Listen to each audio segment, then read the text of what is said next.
Hello and welcome to episode 25 of The Realtors. I'm David Blair. He's Trevin Perez. Trevin, how you doing today? Hey, doing fantastic, Blair. It's a great Wednesday afternoon here in Orlando. How's the weather for you? It's nice. It's really nice. It started to get a little warm within the last couple of days, around 80. But yeah, nice, great weather the last couple of weeks. Absolutely, absolutely. And hey, we're toward the end of the quarter. This is also end of quarter for a lot of us related to our real estate license. What's going on with that with you? Well, yeah, I'm one of those as well. So my renewal, a lot of people, if you're, I think there's two different dates per year that they renew. So mine is a license that actually renews at the end of March every 2 years. So that means we have to get all of our continuing education credits. For those of you out there that don't know, realtors have to supply so many hours to the business of Department of Business and Professional Regulations. Let me get that out.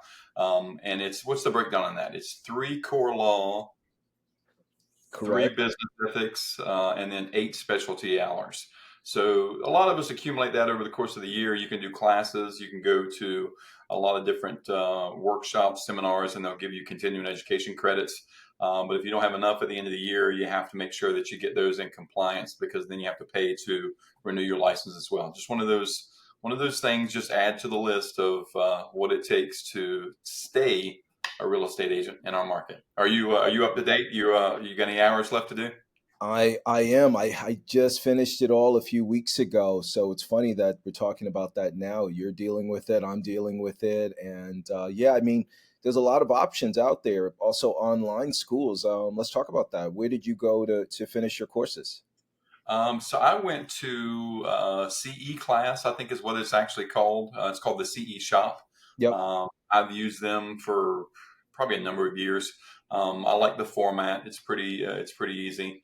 I had to do core law, which core law doesn't really change a lot. Every now and then there's some changes. For the most part, it stays the same. You kind of have to renew. But I actually enjoyed the classes I took this year. Um, I did a class on home inspections, which was kind of cool. So that was under specialty hours, and they really took a deep dive into the home inspection. They went into not only what your responsibility as an agent is, as far as informing a potential buyer, but it actually went into systems. It went into air conditioning systems, the roofing, the electrical. It went into some pretty detailed stuff. So it was pretty thorough. Excellent. Excellent. Yeah. I like using I used to use the shop all the time. I just tried out a Gold Coast schools, and their format isn't as web technical with the interfaces like the CE shop. If you know the CE shop, you know what I mean. Go Coast is just more of here's all of the reading material, and then here's five tests. You have 5 times to take the test. You don't Yeah, pass it, then you got to pay again. But yeah. it's an open book. Mhm. So it just kind of makes it easier to flip around. I thought that was a cool experience just to get it done. Now, let me ask you. So we both just completed our 14 hours, but then after that now for this year or this cycle, don't we have to do our post education as well? I There's a think so. set of hours that we have to do there. I Yeah. forget the details, but yeah, being a realtor, there's a lot of education required. So not Yeah. only selling real estate, but staying up to speed on code and ethics and all the fun stuff around it. I'm gonna check yours out because CE, you've used that before. They had a glitch this year. I got to the very end of it and I finished the final exam, and it asked me if I was done, and I thought I was, and I clicked I was done, and then it went back to the screen and it said you failed.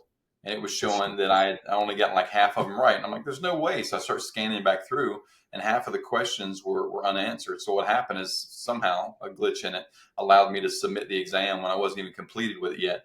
So I had to go back through, do every unit exam again because that's one Oh, of the things. It won't let you bypass that. You had to go through each unit exam, and unit exams are not bad. You can retake those pretty easily, but the final exam you had to go back and actually re-enroll in the class. So I did leave that some feedback. They always ask, when you need feedback on the class. I did say, hey, probably need to check on whatever that is because it took me probably about another 45, 50 minutes at least to go through, that information again. But all really useful information. The other one I did was on social networking, the different sites that are out there. So Hootsuite, we kind of talked about that. Apparently, that's like an all-in-one site where you can manage all of your social media applications. Because we're not just realtors anymore. We have to be a social media content creator, which is what we're trying to do every week for the 25th time. I can't even believe we're on 25. That's pretty. I think it's pretty impressive. I think I'm it's pretty telling you, impressive. man. I'm gonna give ourselves a hand. I'm gonna give ourselves a hand Wait, here because wait. yeah, I think it's good. I Let's think do. it is Wait, good. wait. Let's see. Those three people that are out there watching these videos, we appreciate you. We appreciate you and everything Here we that you've done. go. Here we go. There you go. We're Nice. celebrating. We did it. Yeah. But you do. You have to stay. You have to stay in. You have to stay in front of customers any way you can, really, because there's a lot of competition.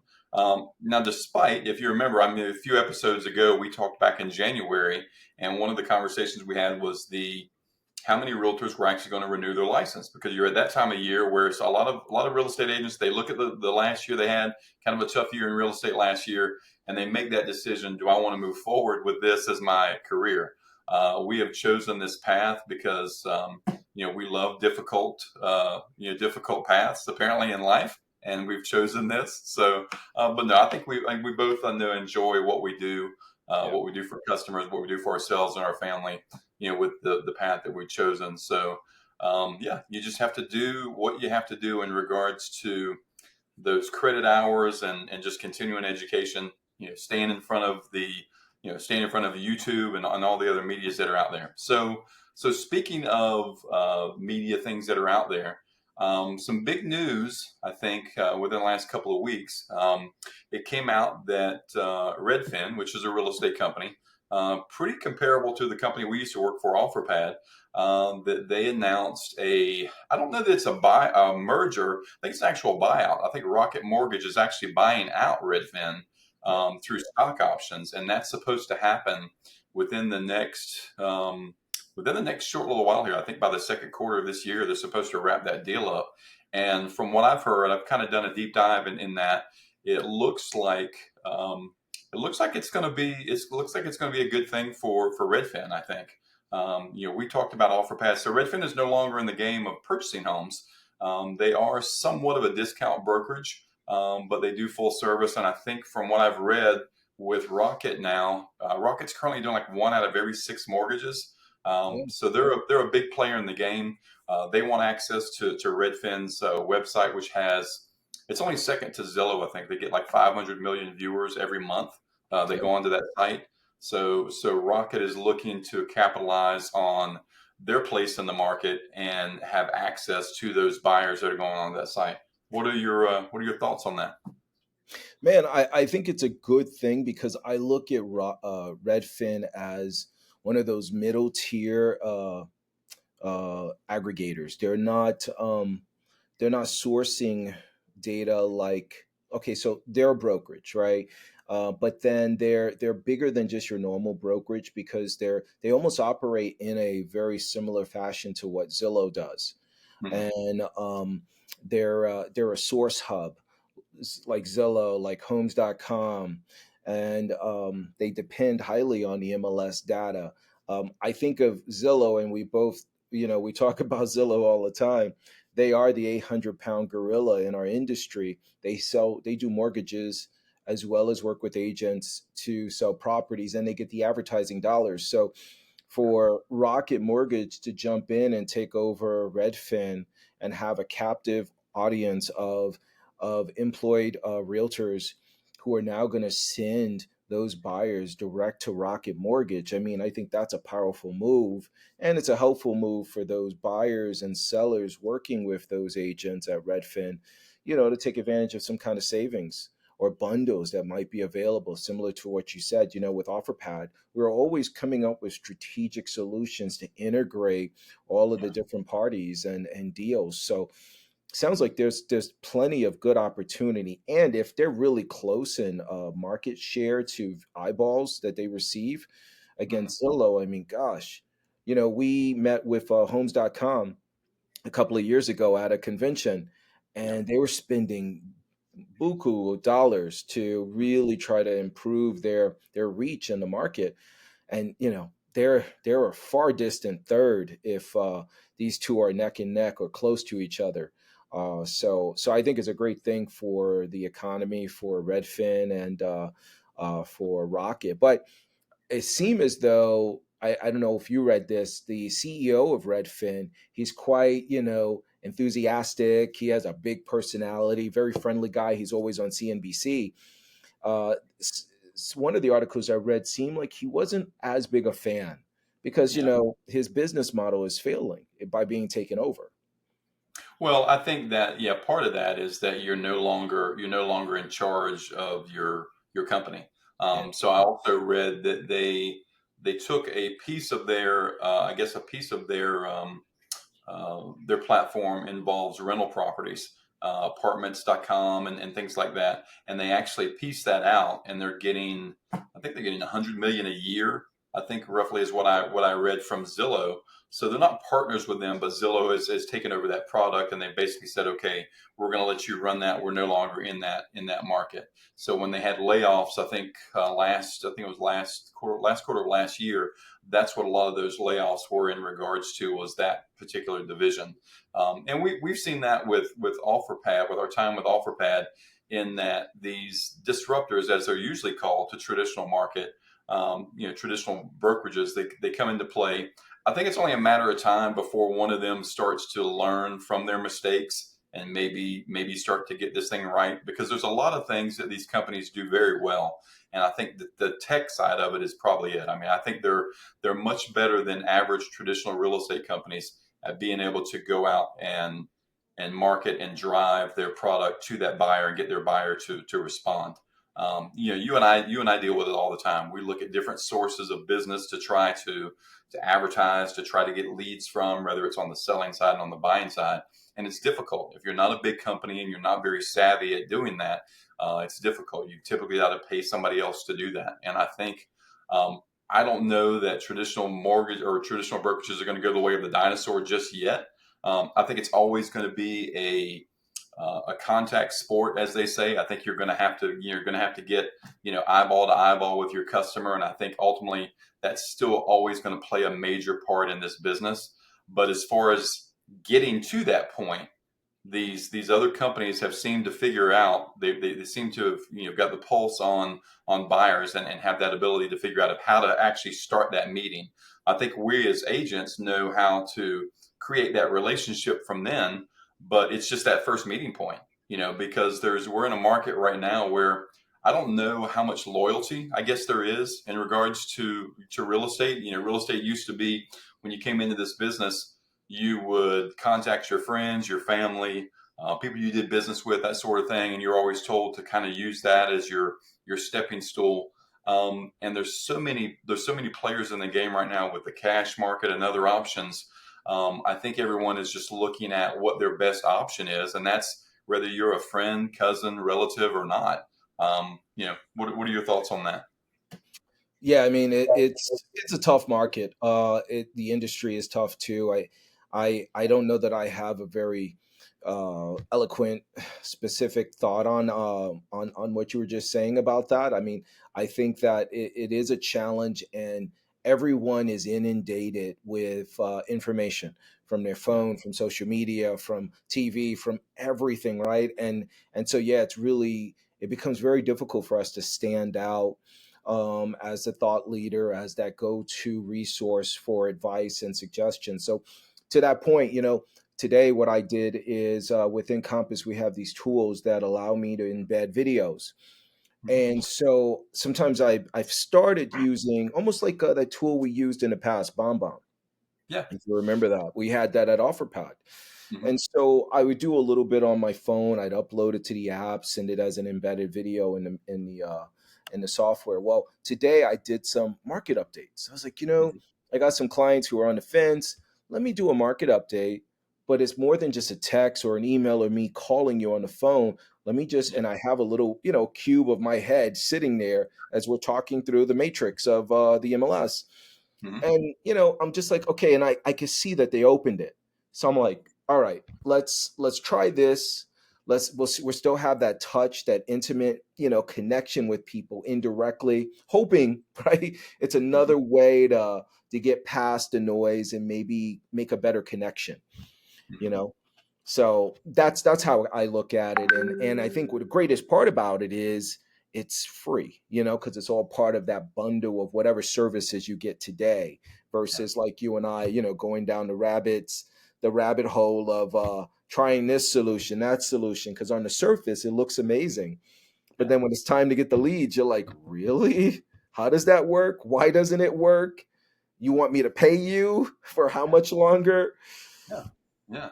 Well, so like we talked about that. So there's a company, local real estate ads, and this is not an endorsement for them in any way, because they advertise a lot on. Started seeing them in my Facebook feed, and I contacted them, and they've got like an AI response that contacts you via text to kind of stay in touch with you. You know, spoke with one of their representatives, and they're connected to Go High Level, which is a platform that you have some experience with, and they've kind of tied into that. And their pitch was that you can invest, do some advertising, have access to this Go High Level platform. And it's basically landing pages for, they call funnels. For those of you that don't know out there what a funnel is, it's a sales funnel, and it's designed to, let's say for example you're looking at real estate and you go out and you see survey or something like that, and it says, hey, get a cash evaluation on your property, and you put that information in. Well, you're going to be contacted by someone. That's just what's going to happen. I think all of us are adults now, most of us, and you can understand that if I put my information in a form and I send it to someone is going to contact me. That's what happens when you put your name, your phone number, your email, and you send it to someone requesting information. They're going to call you. That's what happens. It amazes me that this happens. And the response is, why are you calling me? I'm calling you because you requested information. Yeah. That's simply why. I didn't pick up my phone book. Now I'm really dating myself. There's not even phone books anymore, are there? There's not even phone book. Is there a Must phone be. book I anymore? know. I know. That's a good question. We should check. I doubt that there is. But But hey, David, I applied online. I was supposed to get all the answers online. I didn't want to yeah, talk to. exactly. You're right. You're right. Yeah, you're exactly right. And that is, I've heard that. We've both heard that with OfferPad. They're like, I just want to know how much you'll pay me for my house. Well, I've never seen your house. I've never been to your house. I don't know if your house is still standing. I don't know anything about your house. You Can you send me some Google it. photos? Yeah. Just Google it. Yeah. That's Can you all you send me some need. photos? No, I don't. I don't have time to send photos, but I do want a cash offer for my house that I think is worth 450,000. No Right. photos, no information. Just send the check. Come on, people. Come on, people. It What's doesn't work that way. unrealistic about that? That's very Yeah. realistic. We live in America in 2025. Why can't I just hit a button and then get a check in the mail? No Yes, exactly. intervention with a person. I don't want to talk to a person.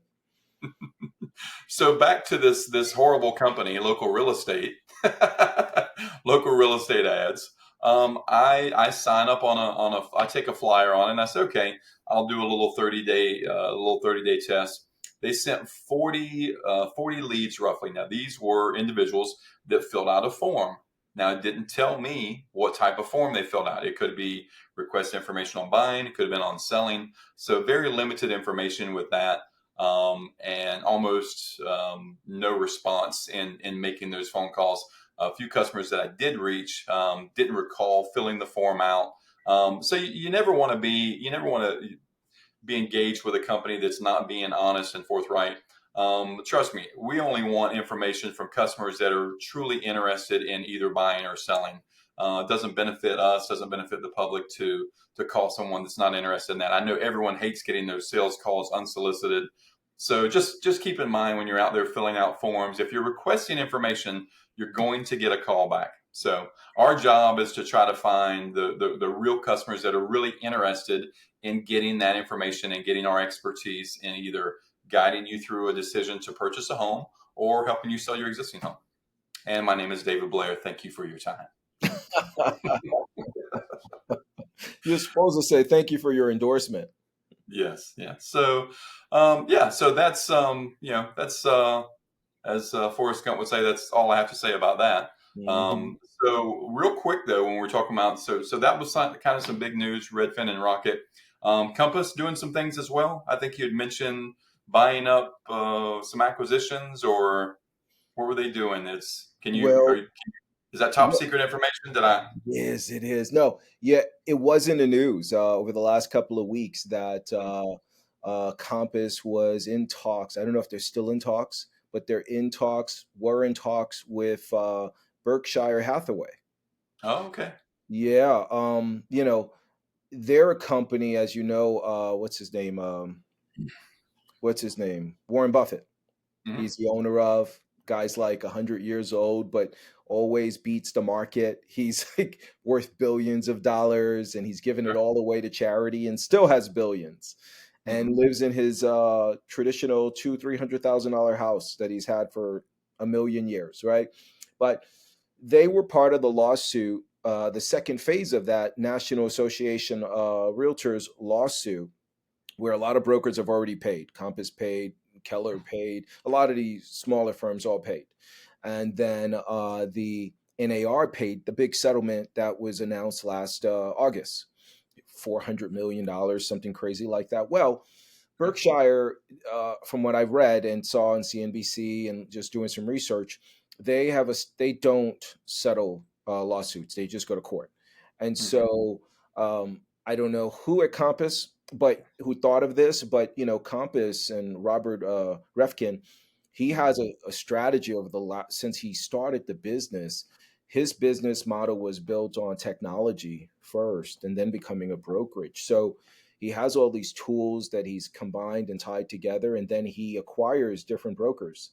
So the thought of him acquiring Berkshire, to me as a regular agent, guy out of Orlando, I look Hmm. at the math, and the math is adding up in my mind because you take that business off of Berkshire Hathaway's portfolio and their income potential, and now goes over to a smaller company like Compass.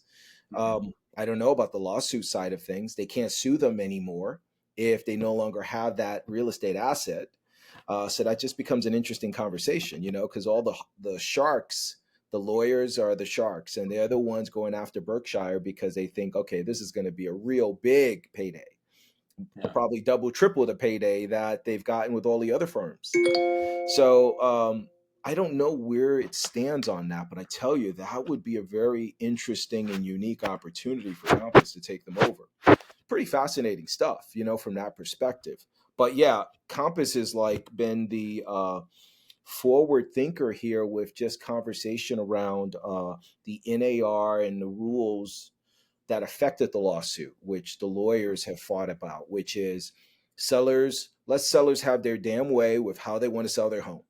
No Yeah. clear cooperation policies, none of this MLS crap, none of this Zillow, like, all these rules that say, okay, you got to give 6% and you have to sell the house the way we prescribe. Hmm. That's why they got in trouble, our industry. So it's interesting to see what turns out about all of that if they acquire Berkshire Hathaway, and then with that recent announcement, NAR's ruling on a clear cooperation policy. They've expanded their language around the topic. And let me stop and pause there, see if you had any questions or comments on that first part before I jump into that. No, I see a trend though. So we talked about, you're talking about Compass and Berkshire, and we're talking about Redfin and Rocket. I do see where it looks like, kind of like when Walmart and Target and who is the other big big store like that. And those are the biggest two that I can think of that are probably mid range. They're not luxury stores, obviously. That's kind of mid range shopping, but that took the place of stores that when we grew up, or at least when I grew up, of like Kmart, Pick and Save, Mhm. these Bigly, smaller type, Wiggly, yeah, yeah, these smaller type stores like that. And what ended up happening is these big giants came in, and they can offer a product faster, they can offer a product for less. and they took over, and that's what the norm is now. You've got Amazon that's kind of taken it a step further, and reach the online market to where a lot of customers don't want to go out. Now, I'll still, obviously, my wife is a Target shopper. I love Walmart myself, but we'll still do online shopping, quite a bit. I know that's increased, tremendously over the last few years. But back to real estate, I think that we're seeing some things in the market that indicate that larger companies, some of these tech companies with maybe a smaller company, disruptor, if you will, kind of like a Redfin OfferPad, are merging together to create big companies. And that I think the future of real estate, in my opinion, is probably going to be that. I think it would be very difficult if you were a small mom and pop brokerage. You can do business, of course, you can do business like anyone else, but at the level that some of these other companies are going to be able to do business with AI becoming a real thing that's going to be used in our market quite a bit, I think, over the next few years, and just the ability to reach mass sellers, buyers.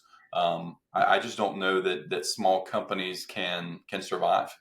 Yeah. So, Yeah. yeah. So tell me about the clear cooperation. You got some more on that?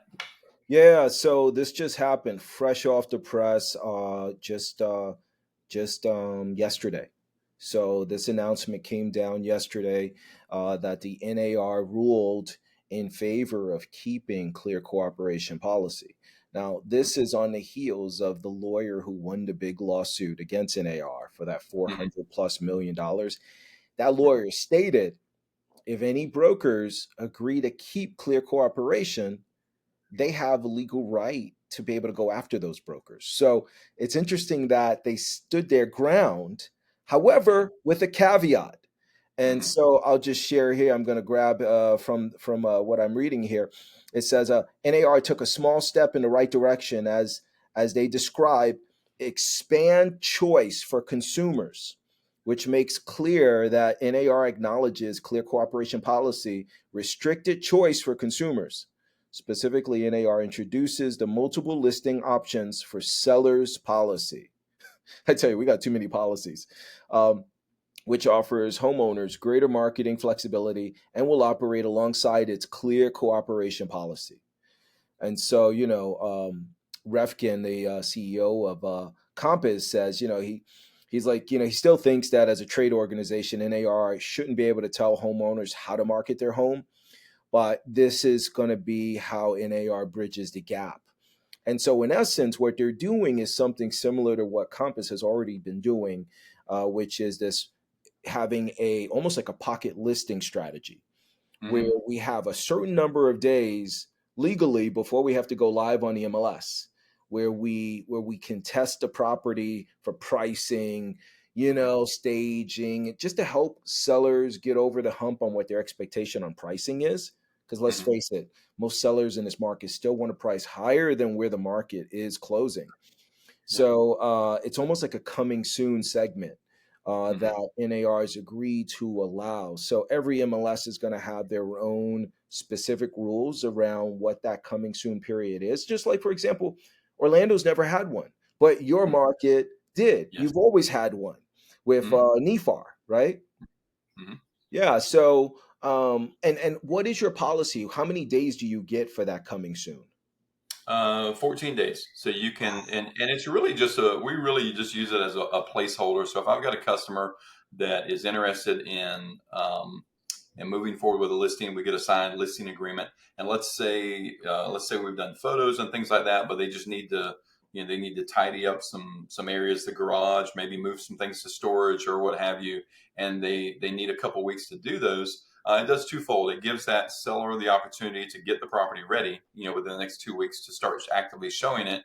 And then it also gives us time to kind of pre-market, if you will, that property and allow buyers that are out there. Let's say there's a buyer out there in the market right now that's looking within that area. This lets them know that, hey, there is some more inventory that's coming soon, hence the name, that's going to be on the market pretty soon. And it kind of, I've had when I've moved properties into that category, I've had agents that have reached out to me, usually a couple days after, and said, "Hey, when are you going to start showing that? When are you going to start showing that property? I've got a customer that's really interested in it." So I think it is a really useful tool for both sides, for both the seller getting that property ready, but also for the broker and able to pre-market that property, if you will, let potential buyers know that it's out there. I still, every time we talk about this, I just don't. I can't make heads or tails of that decision that was made last year, because when I look at anything, and I'm trying to see it from both sides. But if I'm selling something, if I'm selling a car, then the expense to sell that is on me. That expense to sell that. Now I can choose to sell it myself, or I can hire someone to do it. And if I hire someone to do it, then there's a cost involved in that. And those costs are explained to me in advance of what they are. And it's my decision to make whether I want to proceed down that path and say, okay, I want to go ahead and sell it with you, and I'll pay for your services because I think you can sell it quicker. I think you can sell it for the most amount of money, and I think you can expose it to the most amount of people. Or I can sell it on my own, and I can take on the hassle of all that comes with that. And that's really all it is. We're talking about a different product here, and I know we're talking about obviously a different thing from a car, to a house, but it's really the same thing. And I think that the choice was never taken away from sellers to where you didn't have a choice in the matter. You did. You didn't have to sign a listing agreement. You were given a net sheet, but probably in advance, that showed you what you're going to net. And you had to make a business decision on whether you wanted to pay for those services or not. That's really all it is. So it just, again, every time, every time we have this conversation, I think about it and I just scratch my head as to, why wasn't it explained, in those simplest of terms? Because I think that would be, it would be an open and shut case. To me, it would be, if I were the judge, I'd look and say, you don't have to do that. If you don't want to do that, if you don't want to sell through a real estate brokerage because you don't like the fees or you don't like what it's going to cost you, then don't do it. Yeah. Simple. Yeah, but as we both know, we're in a highly legal state. Our country loves to sue, and instead of taking a mistake on the chin, we want to go after the other party and blame them. So Yeah. yeah, that's the unfortunate side of this. But what's interesting with Compass, kind of going back to this whole thing with coming soon, and what is doing is we look at Tom Ferry. Tom Ferry, who's a real estate coach, one of the Sure. bigger coaches Yeah. out there around the country. I His like his stuff. sorry, I like his stuff. Yeah. I yeah. like his. Yeah, his stuff is really good. His dad was a real big coach before him, Mike Ferry. Well, Tom Ferry just came out with a four-step process for listings that include a pre-listing, kind of coming soon, and then going live kind of angles, same kind of stuff. So at Compass, we're seeing it as all right, people are adopting and following the same method. Everyone's going to be offering it. And now that the NAR has put a policy in place for sellers, hopefully we'll have something as rich and long as the 14 days that NIFAR has. Because if you think about it, how does new build sell? They're all off market. They might put 2 or 3 units on the MLS that are Mhm. like pre-existing models and maybe fell out of contract, but almost 95% of all new construction is sold off market. So where's this rule requiring the MLS be the be all end all for selling? It's Yeah. just, it doesn't make sense at all. And I think the bigger problem is, which we don't talk about, is that 800-pound gorilla, and how companies like that would be just, eliminated in existence because they depend so heavily on all of that inventory hitting their websites. Yeah. So Well, it's interesting. a database. The MLS is a database, and it's like any other database that you're trying to get on to sell your property. And I've seen there were ranges when we were allowed to put the compensation on there. There were ranges of what that compensation was. I mean, it ranged from anywhere between the average might have been 2.5% to 3%, but I would see 1%. There were 2% listings on there. That goes back to that lawsuit and them trying to say, well, because of that, you've got realtors that can that can steer buyers to specific properties, but to make more money. Um, but again, it's a database like anything else, and anything going back to when you're selling something. If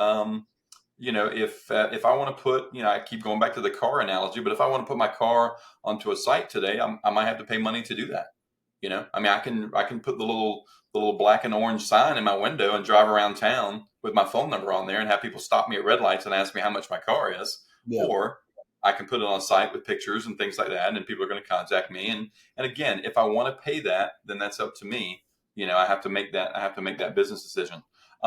So last thing, real quick, I saw this today. Our buddy Eddie O'Keefe, that we had on from the mortgage industry a while back, sent this email out today, and it says the FHA announced non-permanent residents will no longer be eligible for FHA financing. Says this does not affect green card members, and this is effective for all cases after looks like May 25th of this year. So it looks like anyone that's a non-permanent resident is no longer eligible for FHA financing. It says it doesn't know whether that's going to affect VA or conventional yet, but they did get that notification. So I think that's probably in line with some of the things we're seeing in the news right now in regards to illegal residents here in the country. How do you think that affects FHA? I mean, I don't know, what pool. I guess I'd have to see numbers maybe as far as Yeah. I don't know how many. I mean, how many non-residents were we actually talking about that were applying for FHA? Right, right. Yeah, I don't I know that I don't have a team of those buyers in my pocket, Sure. trying to Yeah. get mortgages. I mean, if I know any of them, they're trying to have gainful employment and Sure. actually save enough money just to live and survive, not buy a house. Yeah. So yeah, that's an interesting one to me. And Yeah. especially and if they're non-permanent residents, I would think FHA is not their target. I would think they have money and they're going jumbo loans or conventional. So Yeah. yeah, yeah, I that. mean, this is we live in, I think, one of the greatest countries, I was watching, you and I were talking about a show that I think we both watched, 1923. I was watching that, and this past week I think they had an episode where the the wife, I can't remember the characters' names, but the wife and the husband's going through all this stuff trying to get back to Montana. The Yeah, wife is trying to get back to Montana, and she's on a ship, I think, and that comes over with immigrants. I yep, mean, how? And you're sitting there thinking, you're like, was it that difficult to get into this country and kind of stake your claim and buy land and things like that? I mean, it's just it's it tough. is. It is. It's unbelievable how tough it's been for those characters in that show. Yeah, just impossible. Are But you completely caught up? I don't want to be spoiling. I am. Yeah, I Yeah, am. I am caught up, and every week it just gets.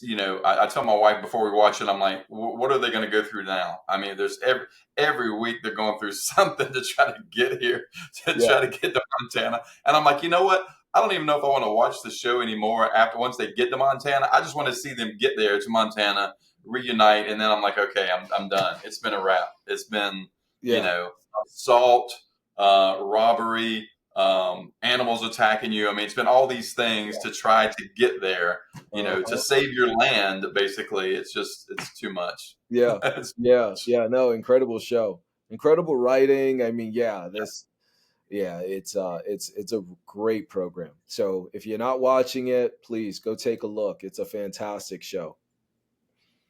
yeah, Well, gosh, I mean, it looks like you're thinking what I'm thinking. I think so. I think it's time. It's that time. It's time to bid farewell. Thank you again for watching. Thank you for subscribing. We appreciate the viewers. We appreciate feedback that you offer. I'll let Trevin close us out. Trevin. Hey, thank you for tuning in. You know how to reach us. We're on YouTube, we're on Instagram, Facebook, X, Twitter. We're everywhere you can find us, even in the yellow pages that may not exist anymore. But we're there. Just look us up under our last name because that's how the yellow pages works, especially if you're old enough to know anything about what we're talking about right now. Hey, we're Exactly. signing off. We wish you a fantastic remainder of the week. Thank you. Thank you. Have a good one.